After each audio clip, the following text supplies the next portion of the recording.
everybody, if we've never met, my name is Mr. Chow, and we're on day 2 out of 5 in this amazing life skills series called Exploring Skilled Trades. And today we're going to talk about an introduction to kind of the plumbing system of a home. Now, just real quick, I just got to say, I am not a professional plumber. I'm just a consumer. I'm just a teacher who loves learning and really teaching my students. So if you find this content useful, enjoy, watch all 5 if you can, but we're going to talk about just exploring skilled trades. All right, here we go. Once again, if you are watching this video in December or January 2022, go ahead and check the description below for a link for a Google form. And if you can give me your email, I'll send you a free note taker. And if you can complete that, we can go ahead and give you a free certificate of completion with your name on it. All right, so here we go. But in this video, we're going to talk about first the why, and we're going to look at the background of plumbers, and we're going to take a detailed overview of home plumbing and really look at the career path of a plumber. All right, so let's get started. The why. Okay, why is plumbing important? Well, it's absolutely important to get water to your home. So a home's plumbing system is a complex network of water supply pipes, drain pipes, so you got to get the water out of your house, and then vent pipes, because you've got to look at the air pressure and make sure that the water is flowing through your pipes, and really water heaters and really so much more. All right, so that's why plumbing is important. In this video, we're also going to look at the background of plumbers, and I want to quickly talk about how plumbers really install and repair water, gas, and other piping systems in homes, businesses, and factories. So they install plumbing fixtures such as bathtubs, toilets, appliances, dishwashers, really anything that uses water. And they also clean drains, so they remove obstructions and they repair broken pipes and fixtures, etc. There's really many different types of plumbers, but in my research, I saw how there's a lot of commercial and there's a lot of residential plumbers. As you can see, commercial plumbers work in schools, hospitals, colleges, manufacturing plants, and really these bigger organizations. Versus residential plumbers will help you install things, maintain things, and repair fixtures in your home. All right, so there's two main types. And the typical tasks of residential plumbers, and that's what we're going to focus on today, the home, they'll do anything from drain cleaning to sewer line repairs or leaks, sewage blockages, installation of new water heaters, valves, pipes, repiping, up to code, pressure adjusters, water softeners, and they'll fix or replace new showers, toilets, you name it. So anything for the household, they'll do. So there's a lot of different tasks and rules of residential plumbers. So this is where we're going to spend the bulk of our time today learning. And really what I want to give you is the best detailed overview of home plumbing that I can give you. But let's be real, I cannot cover everything, but I'm going to try. I'm going to try to cover as much as I can. So I've broken this bullet point down into all these different questions that I've had at some point in my life, and maybe you have had as well. So let's get started one by one. Number one, where does your water come from? So it's really important to understand that your water comes from some municipal supply, your city, or just some freshwater company or source in your area. Okay, from there, it's going to flow into your home, and it's going to flow actually something through a water meter. So if you watch my first video on the electricity of a home, they have an electric meter. There's also a water meter, and this is how they charge you money and see how much water you consume as a household. Okay, then the water is going to be used by the residents, all right, whether or not that's showering, cooking, cleaning, washing your hands, anytime you use water. And then it's going to go ahead and drain, and it's going to go ahead and either go to your community's sanitary sewage system or just a waste management system locally nearby. All right, so we'll talk more about that, but this is just a quick overview. Now, usually outside of a home, as I talked about in my first video, you're going to see the electric meter on the side of the home. You're going to see something called like the main service panel, which I talked about in my first video. And then you're going to see like your gas supply coming into your home, and this is your gas meter, okay? However, where's your water meter? Your water meter is actually, and I'm going to cover this in the next bullet point, how do you get billed for water usage? It's actually located usually for most homes underground. And it's usually where the city or the water source company's water connects to your home. As you can see, I really like this graphic. Here, right here is this water line coming in from the city or coming from wherever source that your water is coming in from. There's going to be a water meter, and then this is your homeowner's responsibility. So from this point, usually this is like the street. all the way to your home, that pipe is your responsibility when it comes to water coming into your home, and your water meter is going to be there. And here I've just included some photos here of what I've typically seen. And this is usually right in front of your house. And there's this little cover. And if you remove that, you can see your water meter, and you can see the water line coming in from the street or the city coming into your home. Okay, here's another water meter coverage that I found online, and where you can access your water meter. Okay. So that's that. Where is the main water shutoff valve? It's actually a lot simpler than I thought growing up. See, if you take a look here, and this is not common for every single house, but for most houses I've seen, this is what it looks like. There's some hose bib or some spigot out here that provides water for like a hose. But as you can see, this is where as you can see, it's coming in from the street here. The water is going to come in, and it's going to come into your home right here. And there's some house shutoff valve, and it's going to be some lever or some valve that looks like that. So as you can see here, if you wanted to, let's say something bad happened inside your house, some water line broke, and you want to shut off all of the water to your home, you would just go to this shutoff valve, wherever that is, on the side of your house, in front of your house, behind your house. It's usually around the perimeter of your house. And there's two types of valves. Now, the older valves are called gate valves, and the newer valves are called ball valves. And I want to quickly show you a picture of what these shutoff valves look like. As you can see, this gate valve, you're just going to go and spin the valve, but it's going to take a few rotations for you to actually close the water. So this is a little bit older. I've seen this in older homes. Now they try to convert them all to these ball valves because they're super easy to use, and I'll show you that in a moment. Versus the ball valve, it's just a quarter turn.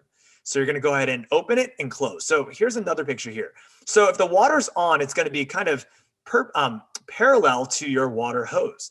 If you go ahead and do 1/4 turn, it's going to look like that. And that's going to go ahead and shut off the valve. And how does that work? It's just a ball. So this is a ball valve because this is a rotating ball. When you make it parallel, it's going to go ahead and allow water to flow. When you make it perpendicular, it's going to go ahead and shut off the valve. And see, that hole is going to go ahead and be perpendicular, and it's not going to allow water to go in. All right.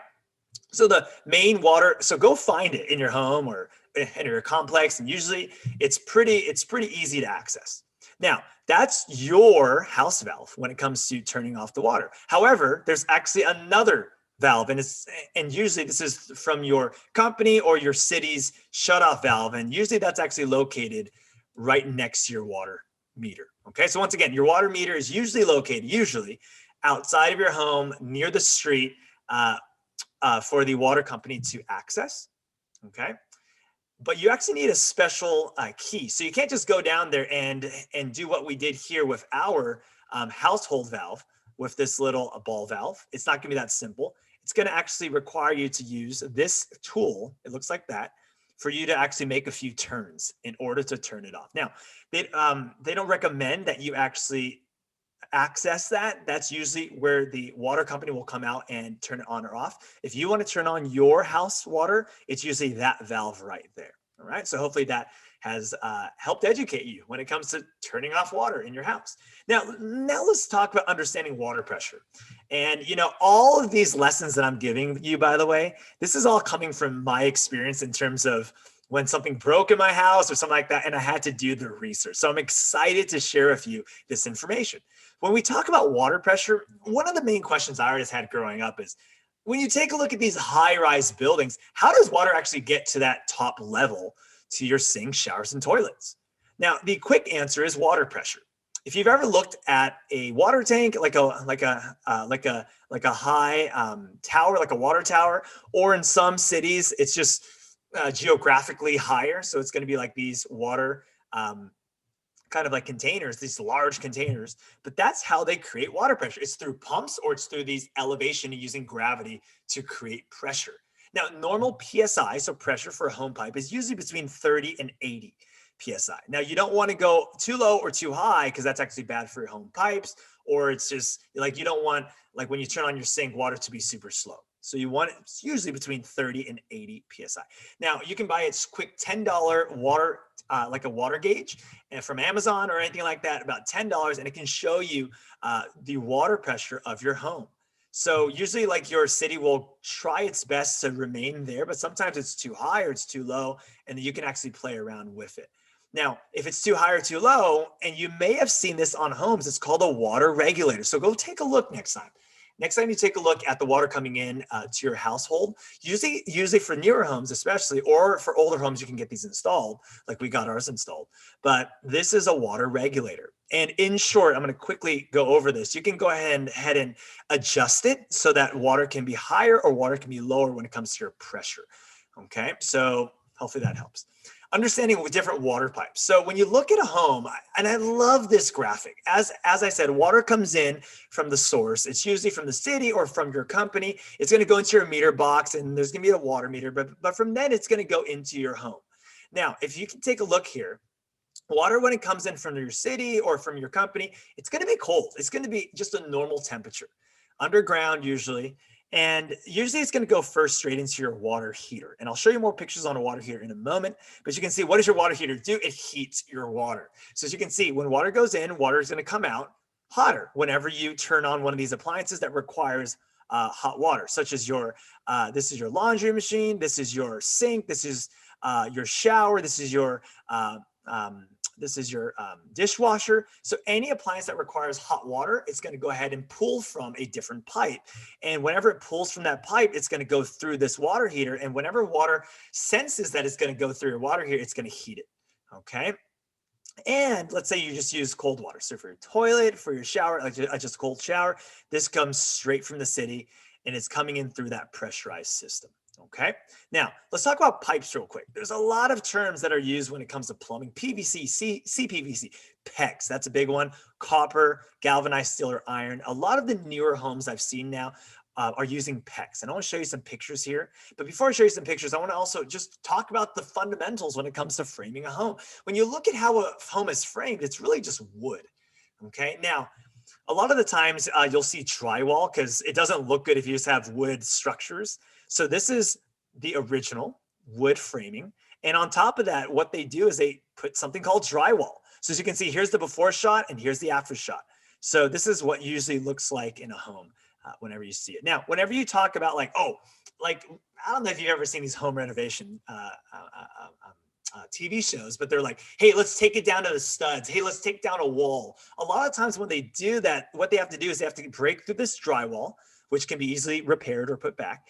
And then you can see the frames. And then from there, you can kind of take down walls or you can take it down to the studs. The studs are actually these wood structure slats that actually, whenever like you frame something, or let's say like you hang something up on your wall, you don't want to put something through the wall and it just going through drywall because it's not going to hold strong enough. You want it attached to a stud. Now, a stud in this case, as I'm pointing to right there, it's that vertical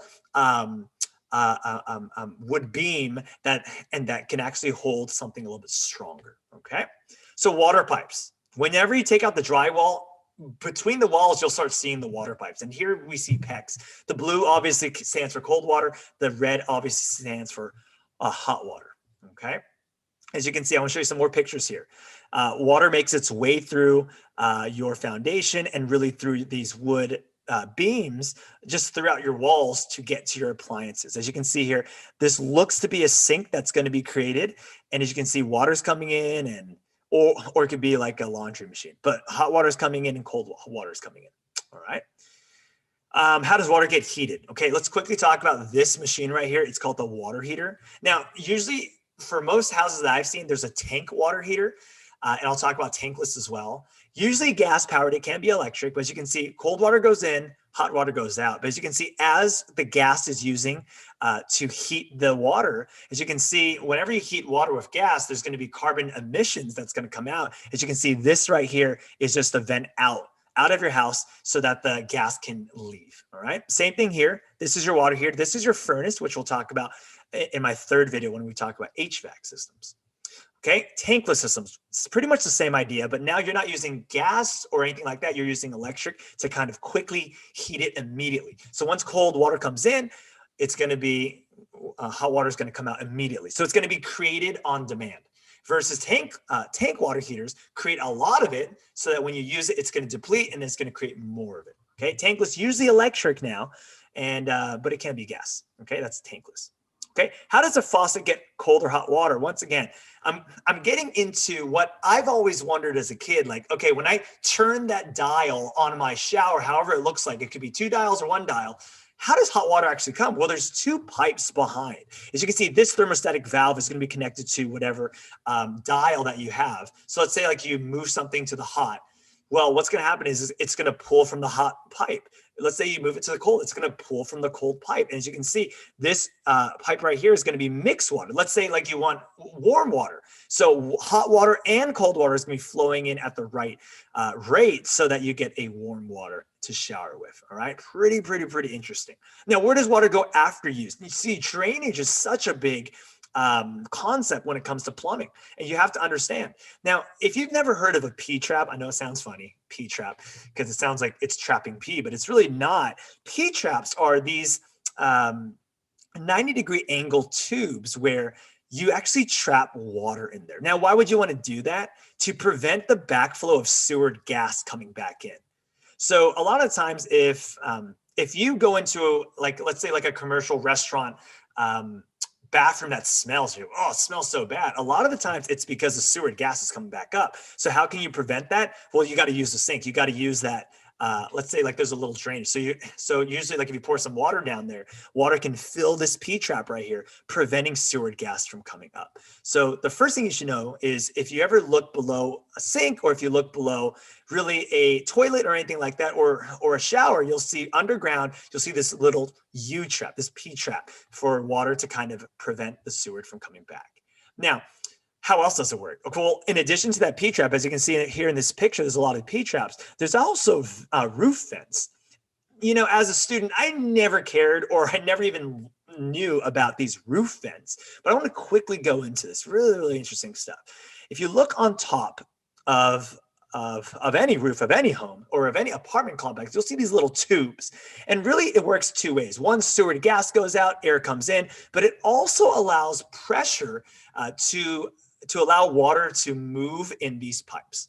Another thing to understand is there's these clean out pipes where plumbers can easily go in there to clean something out. Let's say something gets backlogged and something gets trapped. Well, plumbers can go in and they can snake it, which means like put like a little snake kind of tool down there to remove whatever debris that is clogging your pipes, or just clean it out in general. So let's be really practical. Let's take a look at this house. As you can see here, there's these 2 tubes. Now, what are they? Usually this is probably a toilet or some shower. Okay, so that's why there's that little roof vent. What's that? It looks to be like an attic kind of circulation vent, because to get air, so this will spin and just a little bit of air will be circulated into this attic. Okay, I want to show you some more. So what are these different ones? So as you can see, here's the plumbing vent, probably a toilet, probably a shower, or something like that. Then you've got these HVAC. And in my third video, we talk about water heaters, or we talk about air conditioners or furnaces. And you see, these ones look a little bit different because they vent out usually carbon emissions, all right? Versus these are just getting sewer gases, or just creating pressure in the system for these to work. See, here's a gas appliance vent, here's a waste vent when it comes to like a toilet or something like that. And here's the HVAC attic vent. Okay, once again, P traps, we talked about those. Now, so where does your poop go? Where does the bad stuff go? Well, it's usually through a sewer system. So if your city is pretty set in that there's a sewer system that goes straight back to the company, so that they can kind of get rid of all the waste, then there's that. Or if you're located in an area without a sewer system, there's something called a septic tank. Let's just quickly show you what that is. In short, sewer will come from your house, and yeah, it'll build up in this kind of like a trash can, underground trash can. As you can see, the water will keep moving to a drain field, but this poop and the scum and the sludge will just create. And it's actually up to the owner's responsibility, if you have a septic tank system, to hire a company to pump out, I know it sounds weird, but to pump out the scum and the sludge that builds up in a septic tank. All right, so really interesting stuff. The career path of a plumber, very lucrative in my opinion, and they're always in demand because people always need plumbers. So you can graduate with your high school or your GED. You can go ahead and get an apprenticeship. You can go ahead and get your license. You can become a master contractor or a master plumber. And then once again, it can lead to leadership within a company, or you can choose to start your own plumbing company. And then you can go ahead and do that. So once again, really interesting stuff. I'll link this below. It is from this website called Explore the Trades. And it's really interesting. If you're interested in becoming a plumber, it is an absolute amazing career if you're passionate about this kind of work. All right. So once again, thank you so much for watching this video. I know it went a bit long, but I hope it was informative. And my next video is going to be about introduction to an HVAC system. So the air conditioning and heating system of a home. All right. Thanks so much for watching, and I'll see you next time.